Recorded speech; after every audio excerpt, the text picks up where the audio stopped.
What's up, KML fans? Today we got my teammate, friend, and influencer, Christian Soto, also known as Sotobaseball, on with us for a KML interview. Soto, please give us a little background information on yourself. Yeah, my name is Christian Soto. I'm a catcher for Central Regional High School. I'm 17. I started playing baseball when I was around, say, 4 or 5. I live in Bayville. Pretty much playing my whole entire life. Played pretty much every sport I could think about throughout kindergarten, like preschool, everything I could until probably around 8th grade. I strictly just started playing baseball from then out. But I used to live in West Orange, New Jersey, more like North Jersey. Then I moved down south about 3 or 4 years ago, and it's definitely more baseball down here than it was up north. Definitely enjoy it. Yeah.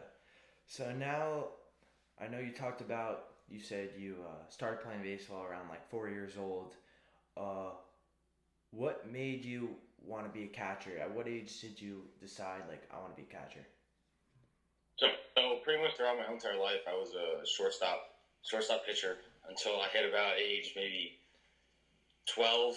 I really got into catching. I've always liked it, but I never took it like serious. But around 12, 13, that's when I really kicked it off. Always loved it. I switched travel teams, and I became the catcher on that team, and I just took stride from there and then took off. Within like 2 years, I realized, wow, like I'm an elite catcher, and that's definitely my calling over shortstop and pitching. I'm not that tall either, so my career wouldn't last very long as a shortstop or pitcher. But catching definitely took off from around 13, 14. I definitely know, like, this is it. I mean, from my experiences with Soto, man, he looks like a shortstop blocking those balls back there. Nothing gets every nothing gets by him. Now tell me a little bit about your baseball experience at a young age. Like, what was it like? Yeah, my dad played for a while, so I just had it, I guess, in my genes. And from a young age, I just played t-ball, played pretty much everything. I was always an athletic kid. But I definitely realized probably around 12, I'm like, damn, I'm pretty good at this, took it seriously. But I never thought, at 9, 10 years old now, I'd be like where I am now. I never thought. And at 12, 13, you'd ask me if I'd be at where I'm at now, I would take it. I'd be like, wow, that's a lot. So I've definitely come a long way, and it's been a journey. Yeah. Now, you said at like 12, 13, 11, 12, 13, probably 12, 13 years old, you started taking it serious. But at what age would you say, like, you became like 120% locked in and only focus, basically? Like I don't give a fuck about my friends or anything, like, or anything outside of baseball. I just want my goal. At what age would you say that happened? I would say definitely kicked in around 7th grade. I was 7th, 8th grade was definitely when it was really like heavily like that. And obviously, I went to go try out for Team USA, and that was the time period where I really got to experience real talent out there. You play rec ball nearby, and it's not the same. You go try out for Team USA, and it's like there's some dudes out there. So I really got to experience that 7th, 8th grade. I was like, this is legit. This is what I want to do. Mm-hmm. So from I would say around 7th grade, definitely I was giving it 100%. Started lifting, got a strengthening coach, hitting coach, catching coach, and still today I'm still giving it 120%. Yeah. Now, this wasn't on a question on my list, but like, or a statement I wanted to say, but like how you just said, 11, 12, whatever, 7th grade, you got really serious into this. And one thing that you said is, like, you got your hitting coach, you got a strength coach, and that, I think it's so important to have like the right environment, meaning like parents and people around you who, when you say like, I want to do this, and they're supporting you and they're doing everything they can do to make you successful. It's awesome. Yeah. Now, Definitely, and my parents and my coaches definitely would not be here, not be where I am today without them. Definitely. Now, how do you stay motivated? How do you stay motivated with all the failure in baseball and injuries? Honestly, because I know what the goal is, and I know where I want to be, and I know that in order to get there, I can't just rely on motivation. I have to tell myself, even when I don't want to do something, or I'm tired or whatever, you gotta stick it out, because that's what becomes your separator. If you wake up one day, you don't feel like doing something, you got to do it because that's the goal. Okay, I wake up tired. Okay, great. Continue. Move on. Mm-hmm. Now, how many days a week would you say you lift? And then how many days a week are you doing baseball workouts? I would say 3 days a week I lift.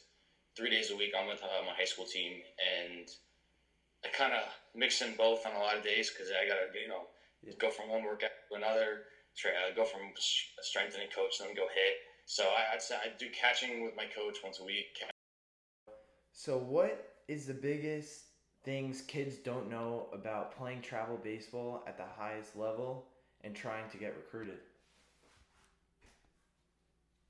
What's the biggest thing they don't know about travel baseball? Yeah, or in the recruitment. I get caught up about who they play for and, the big names and worried about the big schools and all that, when in reality is, you still got to perform, you still got to play. At a young age, a lot of kids are, thinking about the school travel team, playing for, bouncing around between teams. And I think that the end goal, if you want to play college baseball, focus on your training, focus on getting better. And, if you're good, they'll find you no matter really what travel team you're on. And that's a big exception that, if you're playing for big-time travel team, you're automatically going D1. Like, it's not the way it works. Got to still put in the work, still put in the effort.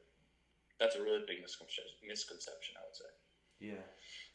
Now, with that, putting in the work and the grind, what are some of your goals for 2023 or this spring, just in general?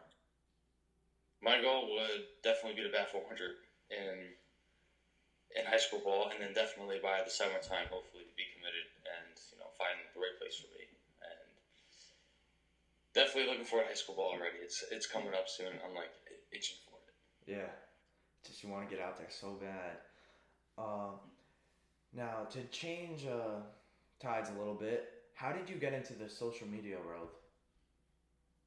When I started off at pretty much middle school, I didn't really start it off, to blow it up to where it was now. I just kind of did it so schools have a place to, look at, or so school, find me and hopefully like my video and, get some traction that way. I'm recruiting, but there really was no, motive behind it. I just wanted to get my video out to schools, and then it turned into what it is now, and it's actually the complete opposite. It may help with schools maybe, but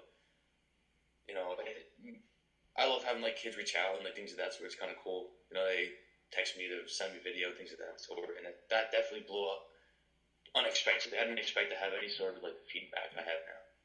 Yeah. Now what is your goal for posting videos on Instagram? What do you want out of it? Out of the social media world?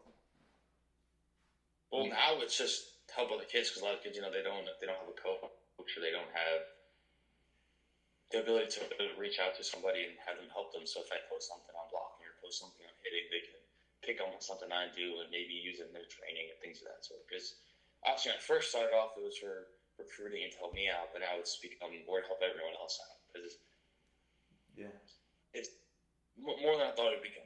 Yeah.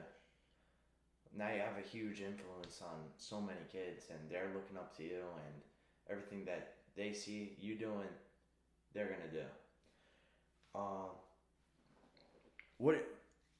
Now with having a big following, do you get offered NIL deals, and how often do you get texts about it or emails? I'll say I've been offered several, but I declined because I'm want to focus on training and getting committed and getting better because I have all the time in the world for that when I'm in college. Obviously, with my following, I'm probably going to expect something, but I'm not focused too much on just waiting to college. Mm-hmm. Now, back to baseball a little bit. How do you feel like you have more pressure on yourself? How do you react with knowing you have more pressure on yourself, knowing that people know you, a lot more people know you, and you could just go to a game and be other teams oh, that's Sotobaseball, and they're gonna try to get in your head. How do you react or think? Yeah, I didn't expect it, but freshman year, my first few scrimmages already, I'm like, wow, this is my first high school game. How the hell they know me? And I would hear Sotobaseball, another team, or chant, things of that sort. But it didn't really bother me too much because they know me. That's kind of just a cool thing already. But it never really bothered me. I always been a kid to perform better under pressure, perform better when adrenaline's up and things like that. So it doesn't really bother me much. I know when I face kids, I'm going to be hearing that a little bit more now. So Yeah. What do you think is the biggest lesson you learned from freshman and sophomore year playing high school baseball? biggest lesson performance wise, or biggest lesson You can do both if you want. both? Biggest lesson probably you're not gonna like everyone you face. You're not gonna like everyone on your team. Not gonna like coaches and things of that sort. That's not being specific. I'm just saying. Yeah. And you know what? You got to work through it. There's no reason why you still can't perform. Find a way to perform and help out the team. Next step back. Keep the line rolling. You gotta, especially high school ball. It's more like a team camaraderie thing to win. Yeah. High school ball is more like showcase setting. Perform yourself. But on high school ball, you have to really focus on the team. Really focus. You guys all click, even if the differences on the team and things like that. But you gotta find a way to perform during the right setting. Find a way to just figure it out. I'm a big believer. Just find a way, figure it out. Yeah.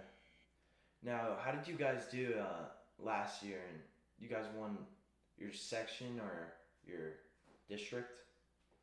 My freshman year, we won the county championship. And I think last year, I believe, became second behind Jackson.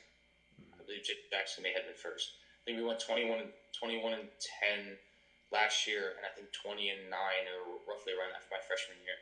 So we've also been pretty good. Obviously, having UCF's Cam later helps. But this year is going to be another fun season. Really looking forward to it. Yeah. As a freshman, what were some things you learned from the seniors? Like, what did they teach you as you're coming up? My first experience was I haven't even played yet. We just threw into workouts, and I had the seniors already asking me, hey, joining us, going out to eat, come to IHOP, whatever, and that's a really cool feeling because now I'm a junior, and obviously next year I'm going to be a senior. So as those kids are coming up, keep them. Don't feel like they're left out, even though they're 2-3 years younger than you, and keep them. Don't make them feel like they're younger. Don't make them feel like they're left out. Make them feel like you're one as a team. Yeah. And I feel like that's one thing that I'm definitely going to keep with me as I'm a junior and senior, because that's what I experienced. It was a really cool feeling. Mm-hmm. Now, we're going to do some quick questions, all right? You ready? Yep. All right. Favorite food? Bacon cheeseburger. Favorite drink? Seltzer. It's controversial. Ugh. Favorite Seltzer, yeah. quote? Quote? Yeah, quote. You can think about this one.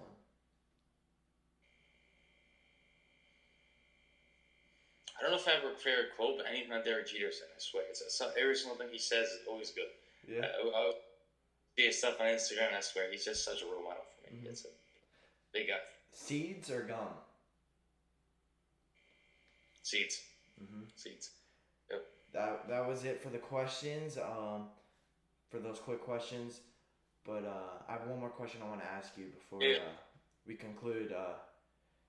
How often do you listen to motivation? And if you do, what people do you listen to? Motivation. I would say, honestly, I try to motivate myself in a way. When I wake up and I want to do something, like I said earlier, I try to tell myself, you know what, like, you got to do it. Because I'm a big believer in when you don't feel like doing something and you accomplish it, it always feels good afterward. Whether, you don't want to do your homework, you do your homework, you always feel good afterward. You don't feel like going to the gym, you go to the gym, you always feel good afterward. Yeah. So I kind of, and every single day, strive for that feeling. And always at the end of it, you're always going to be happy. And during your workout, no one's ever gone to the gym and came back home and said, oh, I wish I didn't go, Yeah.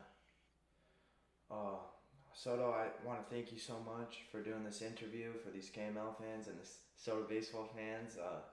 You sharing your knowledge and everything you went through and how to be a leader and all the lessons you learned. It's great to share, and they're gonna love it.